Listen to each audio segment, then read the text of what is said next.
আজ শুভ রথযাত্রা। বন্ধুদের আমার আন্তরিক শুভেচ্ছা ও অভিনন্দন জানাই। আপনাদের সঙ্গে আজ একটা অভিজ্ঞতা শেয়ার করতে চাই।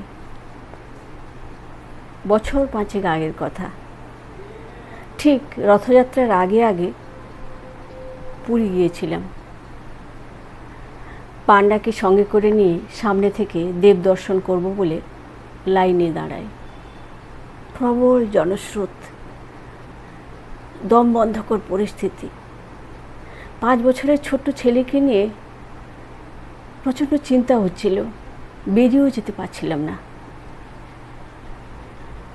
চোখ বন্ধ করে স্মরণ করছিলাম জগন্নাথ দেবকে। 5 মিনিট পরে তাকিয়ে দেখি চারদিকে কোনো লোক নেই, 2-4 জন মাত্র দাঁড়িয়ে। পান্ডা বললেন, সামনে এগিয়ে যান। মঞ্চে উঠে দেখলাম জগন্নাথ, বলরাম, সুভদ্রার বিশাল মূর্তি। হতবাক হয়ে চেয়ে রইলাম, যেন মনে হলো কোথাও কোনো দুঃখ নেই, আমার কোনো প্রার্থনা করার ছিল না। মুগ্ধ বিস্ময়ে তাকিয়েছিলাম দেবতার দিকে।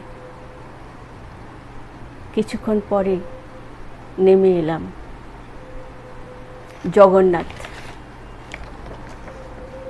তুমি প্রমেয় নও, অনুমেয়, চেতনায় ধরা দাও। মানুষের বেশে সামনে এগিয়ে দাও, প্রমাণ রাখো না কোনো, শুধু অনুভবে ধরা দাও। নাস্তিক বলে অজ্ঞানেরা তোমার জন্ম দিয়েছিল। আমি দেখি পাহাড়ে, সাগরে, প্রান্তরে, চরাচরে সব অপরূপ হয়েছিল। মুগ্ধ বিস্ময়ে বিমূঢ় হয়েছি, তবু স্থির নিশ্চিত জানাতে পারিনি সবখানে তুমি ছিলে।